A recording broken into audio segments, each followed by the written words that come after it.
Okey, kita teruskan mengenai tisu vaskular. Okey, nama pun vaskular. Okey, kalau pada manusia vaskular ni maksudnya urat lah salur darah. Kardiovaskular maksudnya kita bercerita mengenai jantung dan salur darah. Jadi vaskular pada tumbuhan ni pula macam mana? Vaskular pada tumbuhan ni adalah melibatkan salur, yang mana di situlah tempat pengangkutan air dan juga makanan. Okey, jadi itu kamu boleh faham situlah. Kalau vaskular ni maksudnya dia melibatkan pengangkutan air dan juga makanan. Jadi tisu xilem. Jadi dalam bawah vaskular ni dia ada dua. Satu xilem, satu phloem. Okey, xilem ni pula, xilem yang mana kita tengok ni, okey, terbentuk daripada salur xilem dan trakeid. Okey, xilem terbentuk daripada salur xilem berongga yang panjang dan bersambung antara satu sama lain. Jadi xilem ni dia daripada akar sampailah ke dahan, naik sampai ke atas. Dia bersambung dan dia adalah panjang lah. Okey, xilem membolehkan proses pengangkutan air dan garam mineral dari akar ke bahagian-bahagian tumbuhan yang lain.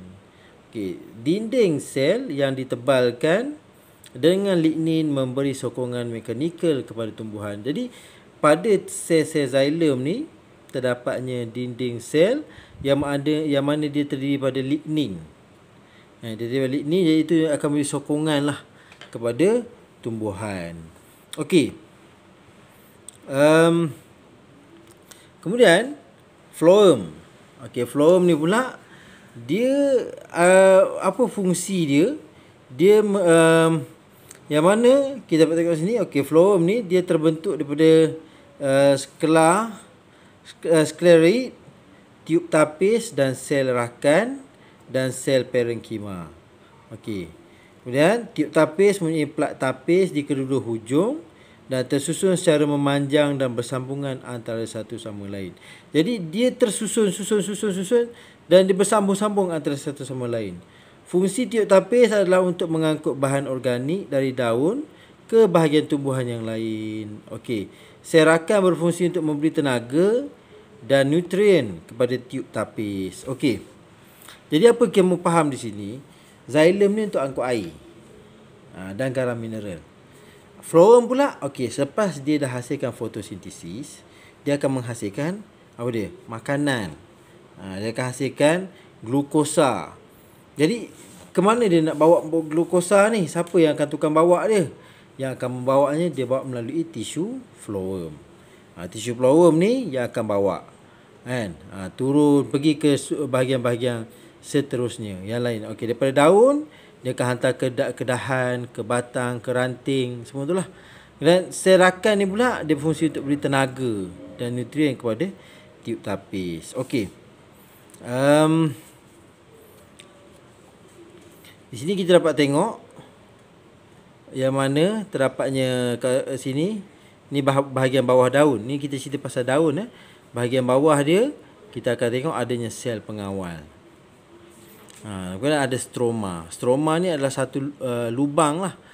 Yang mengawal lubang ni adalah sel pengawal. Okey, sel pengawal berfungsi untuk mengawal bukaan stoma dan bagi pertukaran gas yang cekap. Jadi gas akan masuk ke stoma ni. Jadi yang membuka lubang stoma ni luas ke tak luas melalui siapa dia? Sel pengawal. Dan ni semua ni kebanyakannya berada di bahagian bawah daun.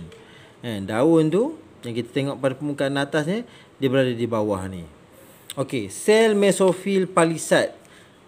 Yang kita dapat tengok dia ni di bawah epidermis lah. Kalau kamu tengok bahagian atas daun ni, atas itu ada epidermis.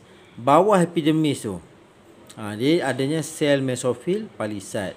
Terbentuk daripada sel yang tersusun secara menegak dan rapat-rapat untuk memaksimumkan jumlah cahaya matahari yang sampai ke kloroplas untuk proses fotosintesis. Okey. Sel mesofil palisad ada di bawah dermis. Kemudian di bawah dermis tu pula, di bawah mesofil palisad tu ada sel mesofil berspan. dan ada urat daun kan. Dan bawahnya pula adanya epidermis bawah. Okey. Bagaimana pula dengan sel akar? Sel akar rambut. Sel akar rambut ni berfungsi untuk membolehkan penyerapan air dari tanah berlaku dengan cekap. Sebab apa? Sel akar ni dia akan pecahan dia banyak. Kan? Dia yang kecil-kecil tu dia akan pergi sehingga ke hujung-hujungnya lah, kan? Dia akan pergi dan dia akan menarik air dengan lebih cekap. Kalau macam sebatang ni je, kan, dia je kalau diharapkan ni sahaja akar yang akan menarik air, maksud tak cekap lah, kan. Kalau dengan sel akar ni permukaan dia akan jadi lebih luas. Okey, jadi di sini kamu dapat tengok tissue flowem dia. Okey, tissue flowem dia yang mana kita dapat tengok ni sel rakan. Lepas tu di antara flowem dengan flowem ada plat tapis. Lepas tu kita tengok di antara flowem dengan flowem dia ada liang, kan. Dan ada ni berbenang sitoplasma. Okey, jadi yang kita dapat perasan sini adalah flowem dengan xylem ni dia sentiasa bersambungan antara flowem dengan flowem, sel-sel flowem ni dia bersambung-sambung antara satu sama lain, kan. Adanya kalau macam flowem ni dia ada plat tapis, itu memisahkan antara sel dengan sel ni.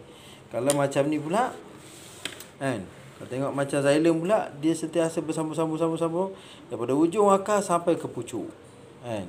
Tujuan apa? Untuk membekalkan air kepada daun, mana daun tu akan lakukan proses fotosintesis, dah siap hasilkan glukosa, dia akan flowem akan ambil tugas untuk menghantar semua makanan tu ke seluruh bahagian pokok.